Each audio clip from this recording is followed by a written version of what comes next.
Welcome back to middle education. अगर आप मुझे पहली बार देख रहे हो, पहली बार सुन रहे हो, तो मेरा नाम है आशीष और आप सब देख रहे हैं मिडिल एजुकेशन।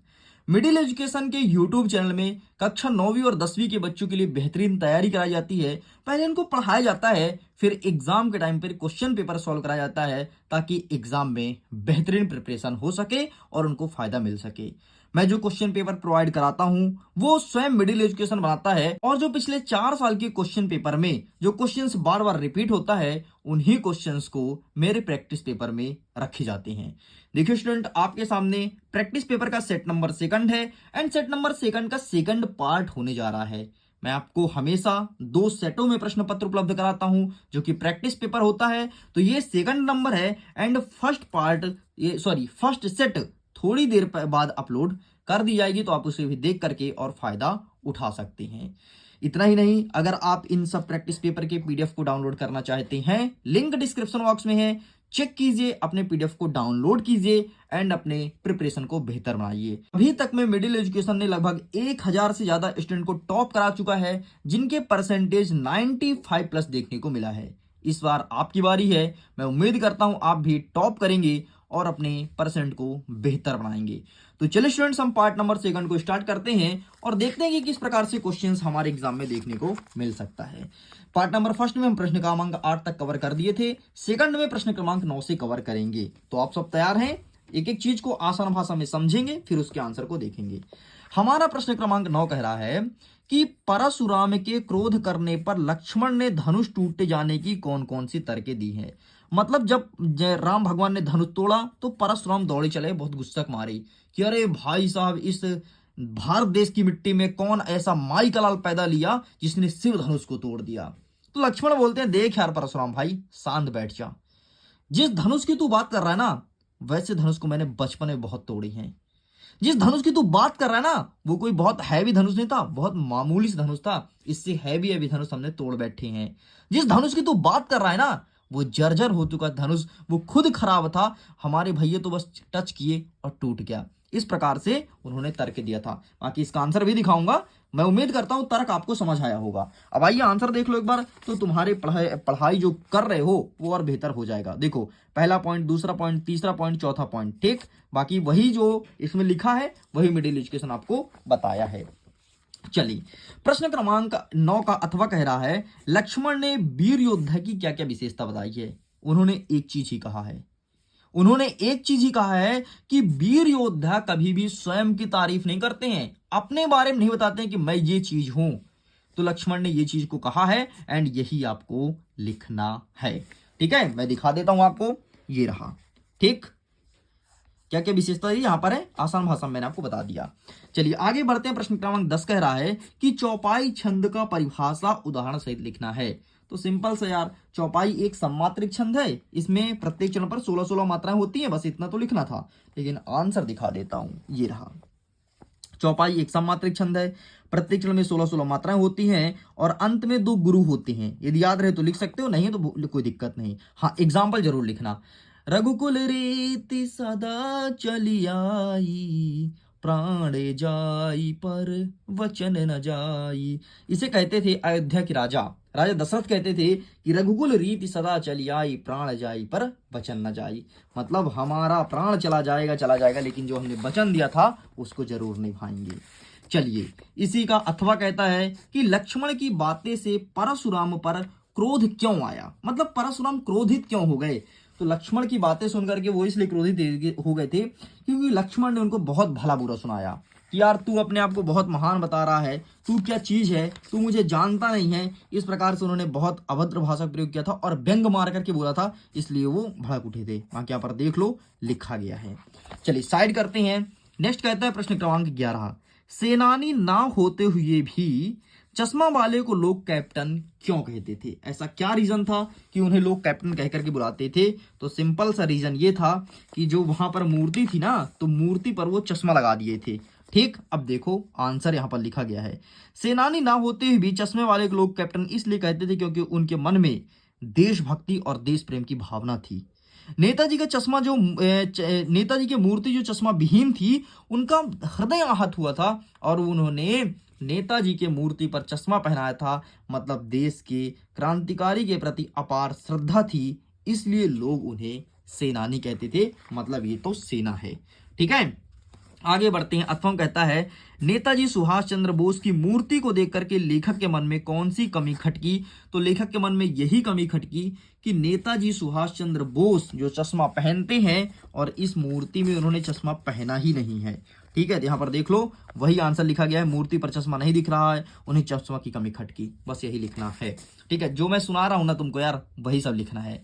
नेक्स्ट कहता है कि कैप्टन कौन था, वह मूर्ति के चश्मे को बार बार क्यों बदल देता था?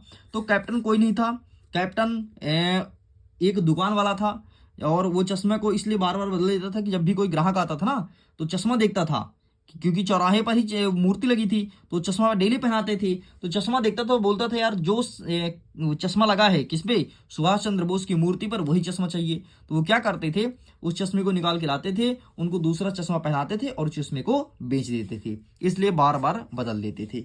आंसर क्या लिखोगे ये भी दिखा देता हूं। ठीक है, 1 सेकंड जस्ट वेट। ये रहा जी, ये आंसर रहा, आप इसका फोटो क्लिक कर सकते हैं। साइड करते हैं। नेक्स्ट इसी के अथवा कहता है कि नेताजी की मूर्ति पर कौन सी कसर खटकती थी और क्यों? वही चश्मा खटकती थी, क्योंकि उनकी मूर्ति पर चश्मा नहीं लगा था।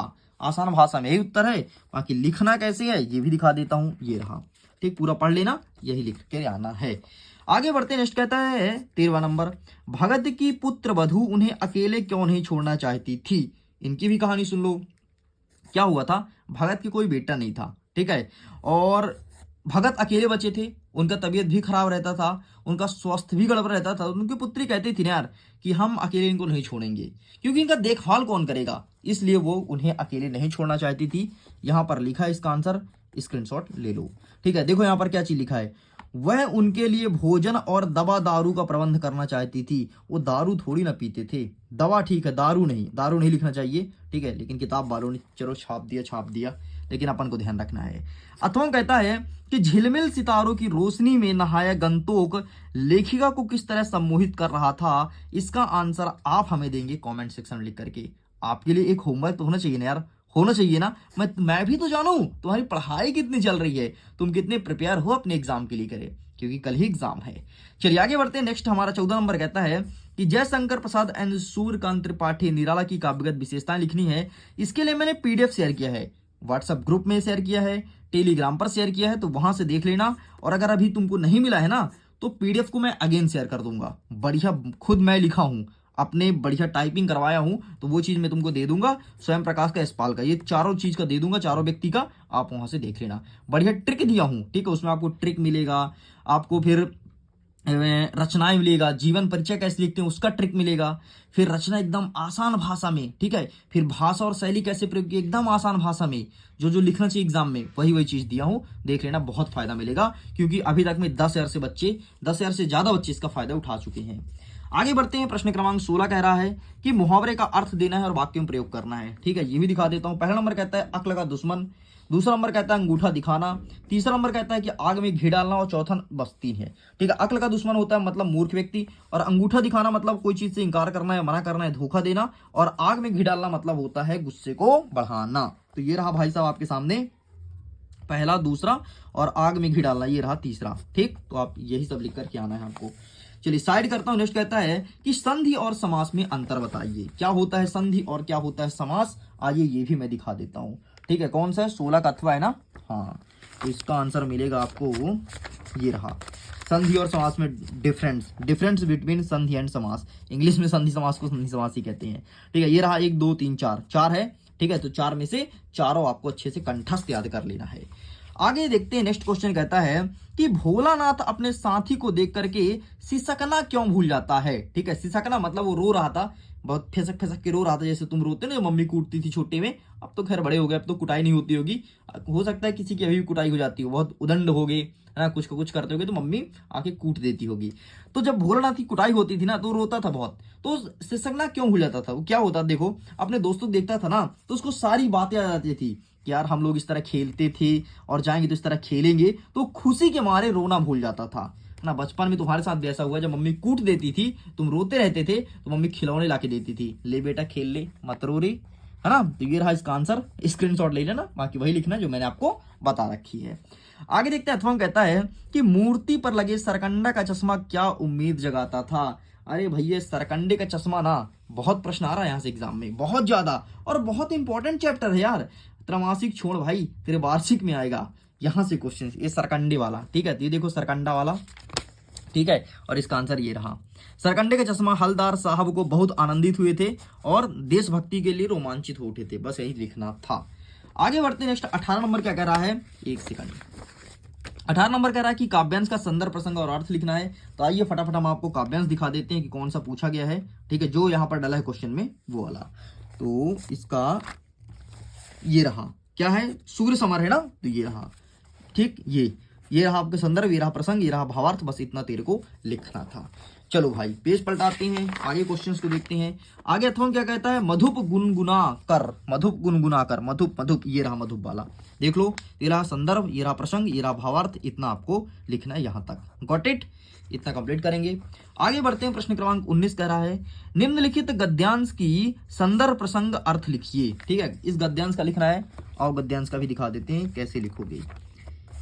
तो ये रहा संगमरमर वाला, ठीक है, तो आप इसका स्क्रीनशॉट ले लो। और नेक्स्ट क्या कहता है, अथवा में नवाब वाला दिया है ना, तो नवाब वाला भी दिखा देता हूँ भाई, तुम सब देख लो, बस मन ला करके पढ़ते आना। ये देखो तीसरा नंबर नवाब वाला, ठीक है।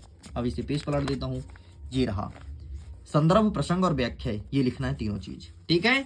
चलिए नेक्स्ट कहता है हमारा प्रश्न क्रमांक 20वां, नीचे दिए गए अपठित गद्यांश को पढ़ करके और प्रश्न का उत्तर देना है, ठीक है, कोई दिक्कत नहीं। इस गद्यांश को ध्यान से पढ़ो भाई, मैंने पढ़ रखी है, ताजमहल के बारे में लिखा है, ठीक है, और जो प्रश्न पूछा है उसको उत्तर देना है। तो पहला जो प्रश्न पूछा है ना, उसका उत्तर ये रहा ताजमहल और महात्मा गांधी और लोकतंत्र, ये तीन उत्तर लिखना है। जो दूसरा प्रश्न पूछा है ना, उसका उत्तर ये रहा गांधीवाद से लेकर के और सुविधाजनक है, यहां तक लिखना है। अब देखो नेक्स्ट जो तीसरा प्रश्न है ना, जो तीसरा प्रश्न है कि ताजमहल का क्या महत्व है, तो ये रहा इसका आंसर, यहां से लेकर के लिखते लिखो यहां तक लिखना है, ठीक। नेक्स्ट कहते हैं जो चौथा प्रश्न है ना, उसका आंसर यहां से लिखना है, कड़वी सच से, ठीक है, यहां तक, और लोकतंत्र की। और जो पांचवा उत्तर है ना, जमाना बदलने के लिए क्या आवश्यक है, इसके लिए हमें क्या करना चाहिए, तो जमाना बदलने के लिए इसका आंसर आप स्वयं ढूंढ लीजिए, है ना। इसका आंसर मैं बता देता हूं, ये यहां से है। अब इतना पढ़ लेना यार, हिंट दे दिया हूं, आगे जाओगे तो यहां तक, चलो बता ही देता हूं रे, यहां तक है, लो, है ना। तुमको नहीं तो बोलोगे यार सर एक और बता देते, लो 5वां नंबर कंप्लीट। चलिए आगे बढ़ते हैं। प्रश्न क्रमांक 21 कह रहा कि वार्षिक परीक्षा की तैयारी के लिए पिताजी और माताजी को पत्र लिखना है, ठीक है। नेक्स्ट अथवा कह रहा है कि साला शुल्क माफी के लिए आवेदन पत्र लिखना है प्राचार्य साहब को, तो ये भी दिखा देता हूं। एक तो तुमको करना पड़ेगा यार, ठीक है, ये वाला तुमको करना पड़ेगा ऊपर वाला, बाकी नीचे वाला मैं दिखा देता हूं, है ना। भाई कुछ तुम भी करो यार, है ना, सब मैं करके दे दूं तो फिर क्या मतलब, मैं बता देता हूं कैसे कैसे पढ़ना है। चलो ये रहा इसका आंसर, स्क्रीनशॉट ले लो। आगे बढ़ते नेक्स्ट कहता है 22वां नंबर, पर्यावरण की सुरक्षा के विषय पर माँ बेटे का संवाद लिखना है। मतलब माता और बेटा बात कर रहा है कि मम्मी पर्यावरण की सुरक्षा कैसे की है, तो मम्मी बताती है, सिखाती है, तो ये रहा भैया, ठीक है, ये लिखोगे, फिर आगे ये लिखोगे, ये यहाँ तक। बाकी ये तो तुम अपने से लिख सकते हो, है ना, जैसे पर्यावरण को बचाना है, तुम मम्मी से और तुम कैसे बात करोगे, तो बस अपना बात लिख देना, खत्म, इतना सरल था। संवाद का ही पूछना सबसे सरल होता है संवाद। नेक्स्ट कहता है कि आपको रूपरेखा सहित निबंध लिखना है। रूपरेखा भी लिखना भाई, देख लो, और निबंध भी लिखना है। तो रूपरेखा पहले लिखना, तब निबंध लिखना, तभी जाकर के पूरा नंबर मिलेगा। देखो, सिनेमा पर समाज का प्रभाव, शिक्षित बेरोजगारी, दैनिक जीवन में महंगाई का असर और शिक्षा के क्षेत्र में इंटरनेट की उपयोगिता। भाई दिखा देता हूँ, कोई एक तो देखा ही लो तुम, इंटरनेट की उपयोगिता ही देख लो, है ना, कोई भी एक देख लो, बाकी तुम तो कर जाओगे, जो तुमको ठीक लगे वो तुम लिख लेना। चलो तो इसका देख लेना यार, ठीक है, अब मुझे ढूंढने में टाइम लगेगा, है ना, कहाँ पर ये लिखा है, तुम देख लेना, ये तो क्वेश्चन बैंक में अवेलेबल होता ही है। चलिए, तो मैं उम्मीद करता हूँ वीडियो काफी पसंद आया होगा। अगर पसंद आया, बहुत कुछ समझ आया है आपके लिए, क्वेश्चन पेपर जो कि प्रैक्टिस पेपर है फायदेमंद रहा हो, तो प्लीज वीडियो को लाइक करके दोस्तों के साथ शेयर जरूर करना, ताकि उनको भी फायदा मिल जाए। एंड जल्दी मिलेंगे आपके सामने हम सेट नंबर ए के साथ। सेट नंबर ए का थोड़ी सी मैं दिखा देता हूं किस प्रकार से रहेगा। इस प्रकार से रहेगा सेट नंबर ए, और इसको जल्द ही मैं सॉल्व कराने वाला हूं। वीडियो को एंड करता हूं, एग्जाम के लिए ऑल द बेस्ट।